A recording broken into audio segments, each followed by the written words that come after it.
Welcome back to Proper Madness. I'm happy to have you back if you're a returning listener. If you're a new listener, my name is Sabi, and I have a very unique perspective on mental health. I believe wholeheartedly that we can turn anything that we have been through and alchemize it into bettering ourselves mentally, emotionally, and spiritually. It helps you feel less alone, to know and understand that the way out is always through the eye of the storm. Grab a cup of tea. If you're not a tea drinker, grab your coffee, and let's sit down and tune into ourselves so that we can learn to connect to other people. We never know the weight of our words and how they might help someone. Welcome back, everyone, to Proper Madness. Today, I'm honored to have Kelly with me today. She's amazing. She's awesome. I'll let her kind of do like a brief little intro, like tell the people who you are, what you're about, what you do. So my name's Kelly. I'm the owner and founder of Lunum Love in Whittier, California. I do a lot of things there. We make candles, oils, ritual soaps. We have crystals, decks, teach classes, all kinds of things. So it started off from a small business, making candles, trying to find where my magic fits best, to it would take too long to say all the things. Oh, that's fun. Yeah, well, okay.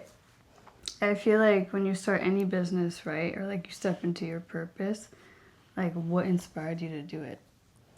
So I feel like crystals were the gateway.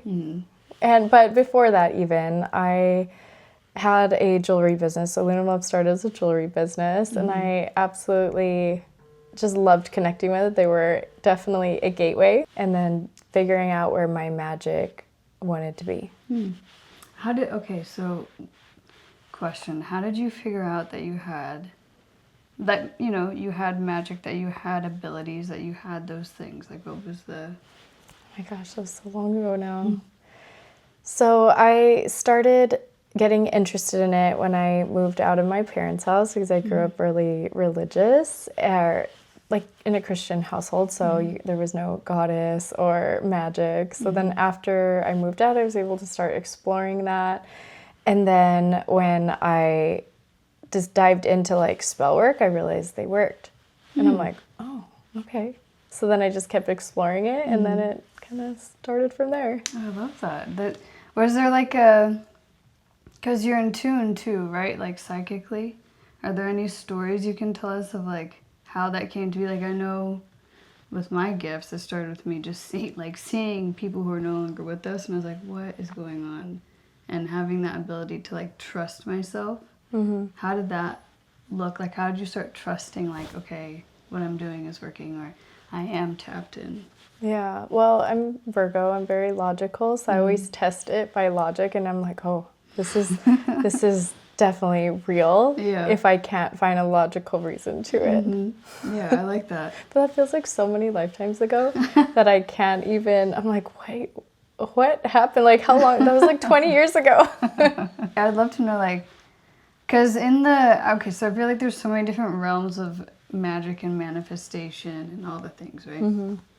Some people don't talk about quantum leaping and timelines, and that would be a cool like thing for you to talk about, how you started understanding that, because I feel like there's so much stigma around that. Because a lot of, like, for me personally, I didn't understand quantum leaping and timelines until I saw some things like The Matrix or The OA or shows like that really started to wake me up. And then when I started my magic practice, it was very much like experimenting. And like, well, if I have these desires, that means I'm probably meant to have them, more or less. So, yeah.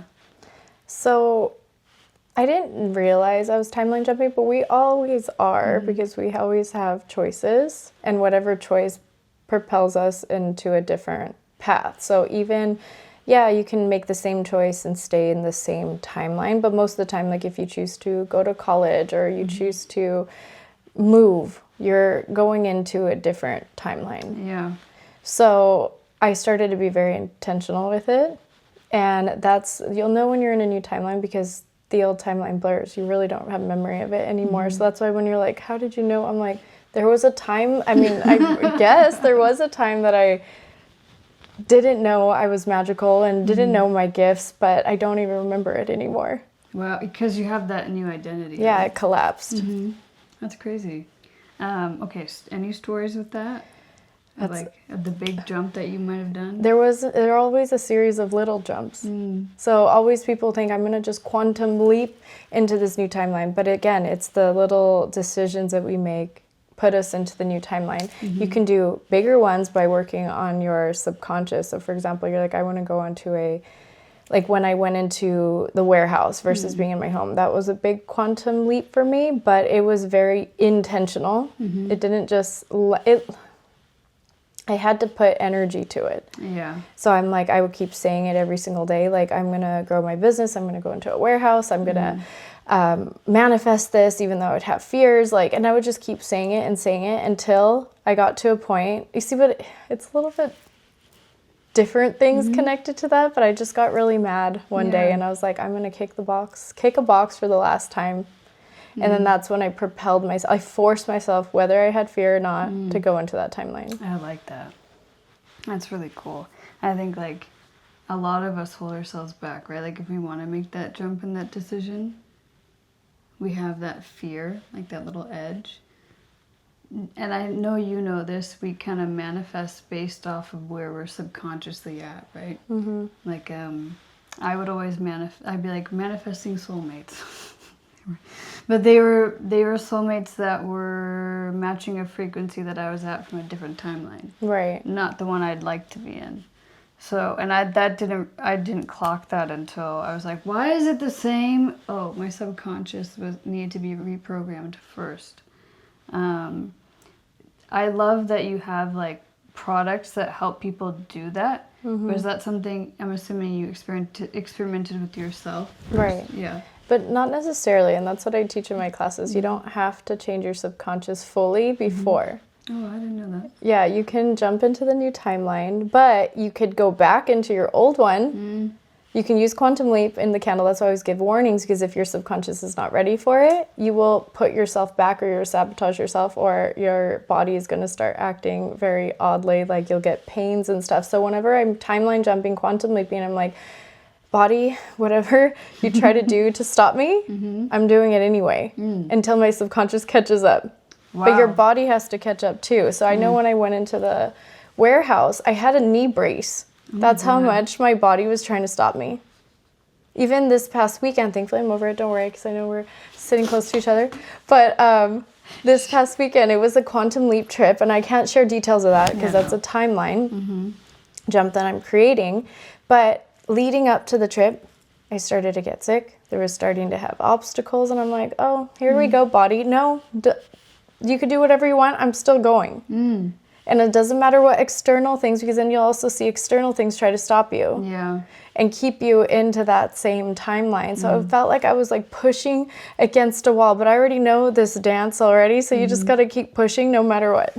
Oh my gosh, yeah, that's exactly what it is. It's I like that body thing. I never would have thought, like, yes, your body's going to start doing things to hold you back. Yes. Yeah, you'll get sick. All of a sudden, you'll get depressed about something, like, to keep you back. So me, it was like, oh, you have sniffles. Maybe you can't go. And I'm like, I'll take Dayquil. I'll keep going.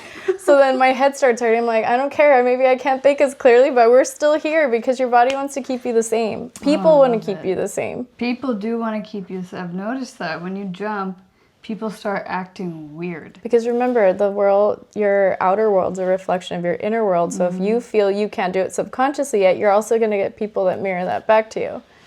So there's going to be so much resistance. People see that as, oh, there's a lot of resistance. It's not aligned. And I'm like, well, do you want to make it aligned? You got to push through it. Yeah. So yeah, I had a knee brace walking into the... I needed you as a parent too. Well, you have to pair yourself. I didn't have my parents saying this. People are like, isn't that a little bit too big of a dream? And I'm like, no, F that. I'm going to get there. And they're like, your knee's hurting. Like, are you sure you should be doing this? I'm like, I'm doing it anyway. So you have to just... keep going. Whether you have a knee brace. A knee brace. I don't have knee issues.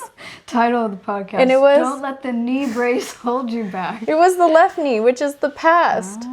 A feminine too. Yeah, and I felt like I was trying to go across that threshold, literally. And I was like, okay, I guess I'm hobbling across this threshold. Oh, and then you have to know this too. I feel drawn to say this to you and to whoever listens to this. When you are in the new timeline, even if you anchored in, you're like, I'm across the threshold, I got the lease, I have the keys, I have the employees.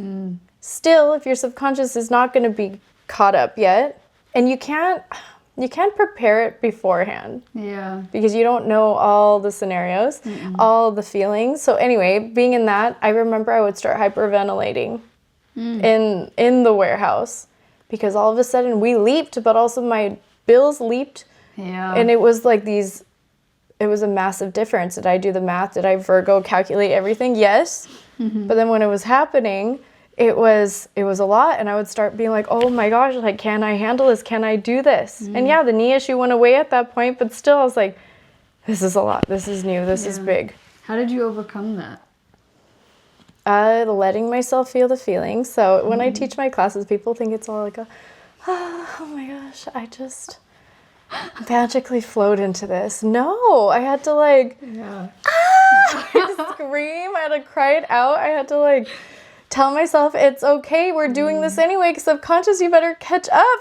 So again, it was with tough love a little bit. What you were saying, because I think a lot of people think that it's somatics, right? The way, if you don't move that energy, then you can't make space for the new feelings and beings and reality too, right? Yeah. I think, Yeah. Yeah.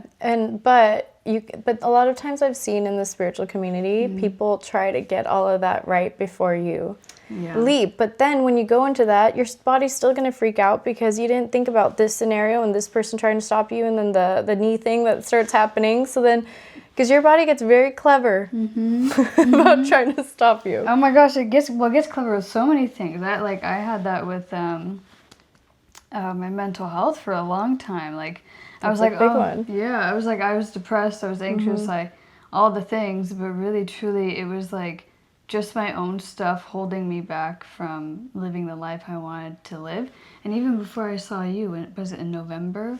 I had made the big decision to sign on to a mentorship that would cost me a lot more money every month. And I had a panic attack the day after I signed. And I don't remember if you mentioned it or not. Same thing. It is blurry. But it was it was... Told you. Yeah. I don't remember. That was old me. Oh, it is though. It's a little scary. Yeah, it's... Either way, it was my body reacting to stopping myself from jumping, right? From leaping. It's so funny when you're saying that. It's if you knew the ending of the book, would you read it? Probably not. I wouldn't. Right. But then also, too, I forgot to say that when you are now in the new timeline, you start panicking and freaking out, you will see this weird period. And even today, I got I get messages from friends that are leaping, and they're like, all of a sudden, I trusted spirit, I worked on my somatics, and then all of a sudden, why are things going backwards? That's also a sign that you're in the new timeline. Not that you made the wrong decision, but that it has to, calibrate. You have to calibrate to that new timeline, so you'll see money drop, you'll see friends fall off, you'll still see the resistance even in the new timeline, but it's are you going to anchor into it or deeper and trust and surrender into it, or are you going to go backwards because the money's not what I thought? But it's just, so now I know the dance and the drill. You're hungry. Your stomach will try to stop you too. Yeah. No, it's okay, hang on, let me drink water then. But yeah, for me, it's always people. I notice people will start to vanish just out of nowhere. Maybe I was talking to them or friends with them or more close to them, and then all of a sudden I just don't hear from them anymore. They don't resonate anymore. But also, you do have I know, but you can tune to this, but your intuition will kind of tell you too, where to go, who to speak to, who not to speak to. I don't ever trust that fully because Really? fear and intuition feel similar. What? Does it feel? It's different. It feels different for me because it could be an anxiety, but it's also an Sometimes I don't trust it because they start to blur because they'll try to my subconscious starts to get really convincing. Oh, it's your intuition telling you that. Oh. but Yeah. it's literally trying to hold me back. I have the opposite. That's good. Yeah, the opposite. I think it's like my body will have the knowing. If it's like a persistent knowing, like example, when I knew that you were, like I texted you, like, let me know when you're on your way. My body was just like, she's already on her way. But then my brain was like, maybe she thinks it's Zoom. Should I prepare? Did she not? Maybe something happened. Like my brain just started to go, but my body just kept being like, no, she's already on her way. And then the crows started going insane outside. And I was like, oh, she's here. And I saw her park.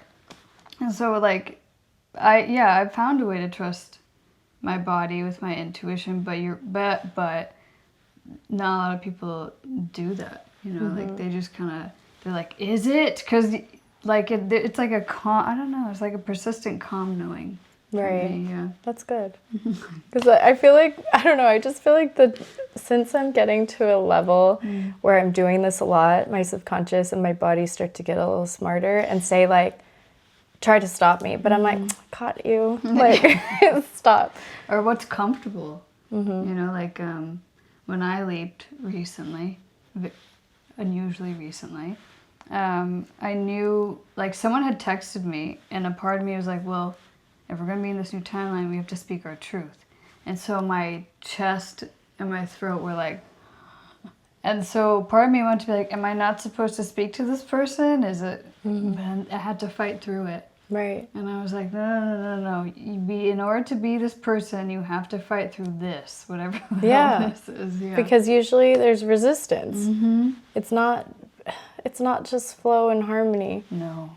There's resistance. So when I teach that, when I hear people teach that, maybe for them it's different. I don't know. But everyone I've met, it's always chaotic. Really? But I feel it's easier to sell flow and easy than chaotic.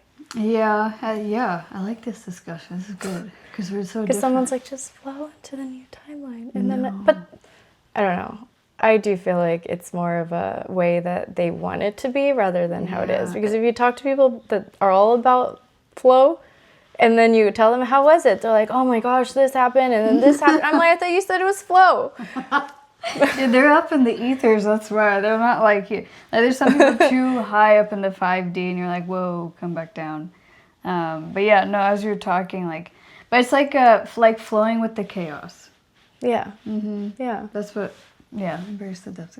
But like flowing with the chaos of it, because I feel like not a lot of people do that. They want to control everything. They're like, oh my God, all this stuff is falling apart. It's like, okay, yeah, but let it fall apart. Like, I remember anytime my energy shifts, I always have to remind myself of like, let the energy shift. Don't control it, you know? Yeah. Yeah. Which is hard. Okay, I want to know more. Was there anything you feel called to talk about on here too? I felt that conversation was pretty aligned cool, yeah. because everyone's always asking, how do you quantum leap? How do you get to the next level? And what I see a lot, and when I would do like mentorship or private sessions with people, it's usually because they stop when it gets crazy. Yeah. And so then I have to tell them their stories, and you can see them looking at me traumatized. And I'm like, I thought you asked how to quantum leap. You asked me how to timeline jump. I'm like, it's going to get crazy. Buckle up. You know, but I feel like that's the conversation, and I'm not shy to talk about that. I talk about it in my classes because then they're going to be, well, you didn't tell me. I'm like, I did tell you. Yeah. You just didn't like it when it got uncomfortable. Why do you, I like that though. I think, well, because people are used to being comfortable. So we have to get used to being uncomfortable, unfortunately. 100%. But that's everything, because like even again going to the warehouse, having all these extra bills, having a team, even now to this day, like if I see a dip or with the economy and stuff, or I was sick or I had to work a little less, I still have a whole team depending on me, that relies on me. That is a lot of stress. You know what I mean? So then I'm just like, am I gonna, that's not comfortable. No.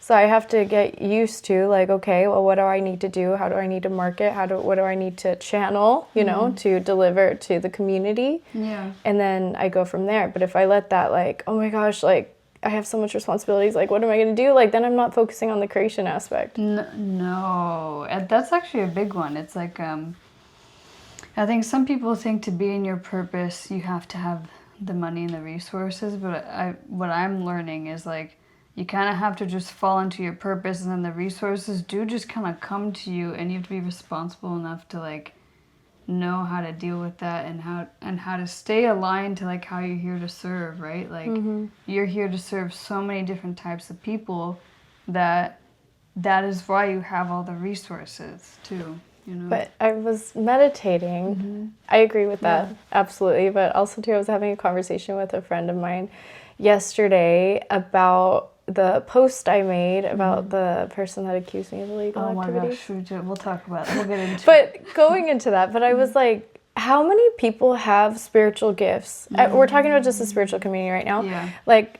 spiritual gifts. You know what? No. Beyond that. Artists. Yeah, gifts. Gifts, right? And that is their purpose, their mission with the world. Not every mission is spiritually based, because you can change the person's world with beautiful art. I was in a coffee shop the other day, and I was like, this art is amazing. It was cute. It was like cows going into like a spaceship. And I was like, I instantly went and tried to find her, because I was like, I want to buy one of these pieces. I just want to see which one calls to me. But this wasn't a spiritual calling for her, but it made me smile. Yeah. You know, and that could be her purpose, and make people smile. This silly but really well done art. Yeah. So, but we all have these gifts. And then yesterday I was talking with a friend about how we have to figure out how to have our voice be heard.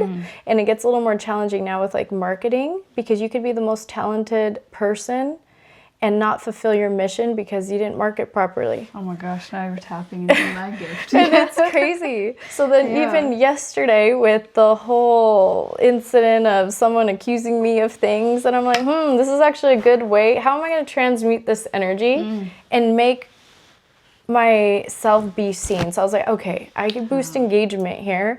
I can actually transmute this energy in a very powerful way. So then when I actually drop an offer, it's heard. Because if I drop an offer, and even if it's channeled, obviously all my stuff is channeled, but if it's channeled from the highest heavens and my guides, and I'm like, this is what you need to teach, and I teach it and I promote it, and 2 people saw it, how am I fulfilling my mission?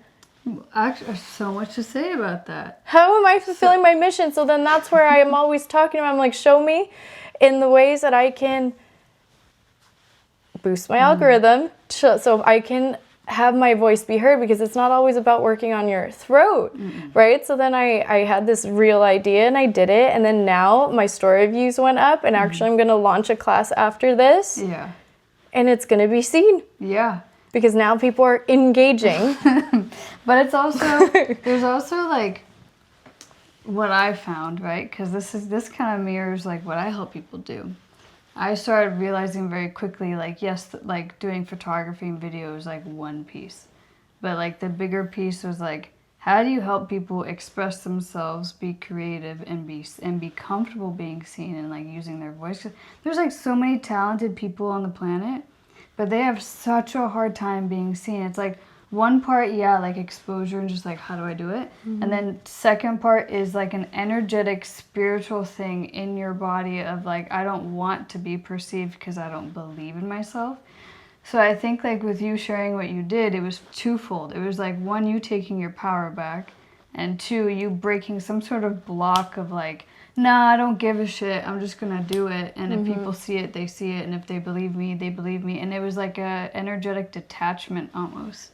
Yes. And I've been also working, because you don't have to have the whole recipe right away. I told you timeline jumping, quantum leaping is like step by step.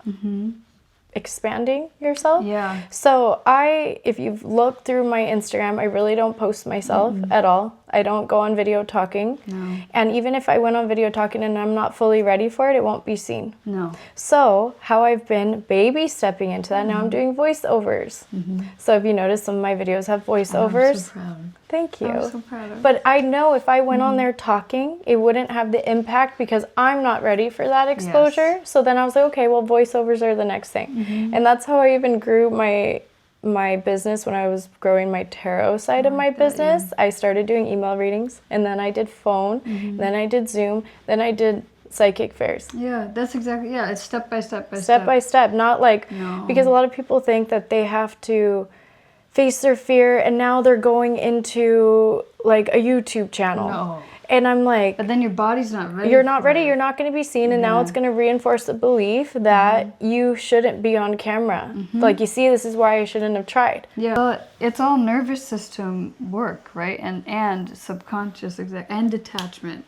And people don't, they don't see it. They just think I gotta, well, and I have so many theories with this. It's like, no one's posting art anymore. They're just posting content for the algorithm. Like, you're feeding the problem. And so I tell people all the time, like, no. You create because you want to do it and because you want to make an impact, and detach from the outcome, and then just see what happens. Like, likely you're very detached from the outcome. You're just like, no, I'm just doing it to help people. And that energy people feel. They're like, oh, she doesn't need anything from me. But like, it's so funny, like, social media is a mirror. It's like, you just, whatever energetics, like, signal and frequency you have is what people pick up on, whether you're aware of it or not. And it's wild. It is. And that's why it's really important to keep working on that conditioning and keep pushing through it. And then also too, I've been asking now, like, how can I promote my mission more? How can I be seen, whether it's an energetic shift or a way I'm marketing and so forth? And I've seen a lot of like success with that. That's good. Yeah, not a lot of people do that. And the few people I've helped, they're so attached to like, how's my branding look? How do I speak? How do I do the things? Like, it has nothing to do with that. And it has everything to do with the energy behind what you do. Right. Yeah. Yeah, I love that. As a woman who's like a very successful businesswoman, I consider you. Thank you. You're welcome. Mindset-wise, like, how do you, like, I'd love to know, like, what advice would you give someone who's trying to build their gifts into a business and to, like, stay aligned, and, like, how you've been so successful? And that goes with the uncomfortable thing is resilience. Resilience is the number one energy that we have to embody first, because then after that you just deal with it as it comes. Yeah. Do you feel like resilience is something you just learned growing up, or was it more just... Some people are naturally more resilient, but you can also teach yourself resilience, because you might be resilient in one area of your life and then not in another. Yeah. So you have to teach yourself, because having a business, it's not easy, it's not flow. Parts of it are, but once you become more resilient, you know what I mean? Because it's always like moving parts. Like, I could check my phone after, and there could be fires I have to put out, or that person could have came into my store again. Like, different things where I have to deal with. Yeah. But if I'm like going into a state where my nervous system is used to that up and down dynamic, you're gonna flow easier, like flowing with the chaos. So I feel like that's the same thing. I love that though. I feel like yeah, like if you were to speak to younger you, what would you say? Don't care as much. Don't care as much. Don't care as much. Like, don't overthink things. Like, because I remember I used to be like, see, I don't even remember anymore, but hold on, tapping into my old self, not going back to that timeline. She's still here. But I used to just like worry about like, oh, how's this going to be perceived? Like, does this look right for branding wise? Or I'd be I can't even remember fully. It's okay. Please don't go back there if you don't need to. I don't remember. But I would tell older me, just keep going. Yeah, like, just keep believing in and yourself. Be delusional. Be delusional. Actually, be delulu. That is the secret. You're right. Like, even it's so funny. When I reached out to Kelly, like, when I first started my business, I was shit scared. I was like, is she going to say yes? I don't know. But when she did, like, it kind of was interesting. It's like, you have those, like, pings and knowings of, like, I know that I have to do the uncomfortable thing. Like, even when we were talking about you coming onto my podcast, like, we could do it through Zoom. But, like, I was like, I feel like it's going to be more uncomfortable for me, not in a bad way, but, like, to have it in person, because I don't do very many of them. And I know that, like, and I knew in the back of my head, I was like, well, technically those perform better only because people feel more connected to it. Like, you're not, it's not like a digital thing. They're just like, oh, it's like two people just having a conversation, and people just crave human connection. And so, yeah, and like every time, like, I feel like you get the knowing of like, I gotta do this thing, but then you feel uncomfortable. I think this is what you're trying to say earlier. you feel uncomfortable, but then you kind of have to just go, okay, Right. I know this is going to be the thing, you know? Right. So even to today's self, what I'm telling myself, like, because we don't have to tell our older self, what are we telling ourselves today? Yeah. Right. So that's why I'm like, okay, well, you want to have more exposure, be comfortable being uncomfortable. So I told you, now I'm working on voiceovers and now I'm on camera. Now she's on Is camera. my makeup perfect? No. Is my hair perfect? No. But You don't listen. what did I tell my old self? Don't care so much. Don't care so much. Don't care. So here she is. No, yeah, it's so funny because oh my gosh, I remember us talking before because like when I came to do content, I was like, do you feel comfortable like being on camera and me telling your story? She's like, no, let's just do can we just do this? And I was like, yes. Oh, blurry. Hello. Too much energy. Yeah. And even doing it's like what a leap though that like now you're doing it, you know. Well, even if comfortable or not. Is this the most comfortable? No, but it's fine. Yeah. That's how you're going to push it past it. Because I told you, there's like been visions where I have speaking in front of large audiences, being on podcasts. Well, how it's going to stay in my mind. We have to make the delulu of reality. So you have to push to that level. Yes. Because then it's going to stay in your imagination. Literally, yes. Like I had a vision or I had a daydream. We don't want to daydream. We want to create it reality. I like that. Now, would you like to? You can. It's okay. Phil's coffee can exist. Would you like to tell the people where to find you on the internet, also in real life, because you you have a store. Yes. So. Yeah, in real life, I'm at 12512 Whittier Boulevard, Whittier, California 90602, and then my website's lunamlove.com, and then Instagram is lunam_love. Same with TikTok and I believe YouTube. I think so, yeah. Yeah. Okay, that's a wrap, guys. I encourage you to follow, like, subscribe, and rate this so that it pushes it out to whoever else might need it. Thank you so much for listening. I hope you enjoyed this episode. And if you ever want to chat more about anything that this podcast is about, you know where to find me. I'm on Instagram, Twitter, and good old TikTok. And be sure to stay tuned for my Tea Time with Sabi episodes.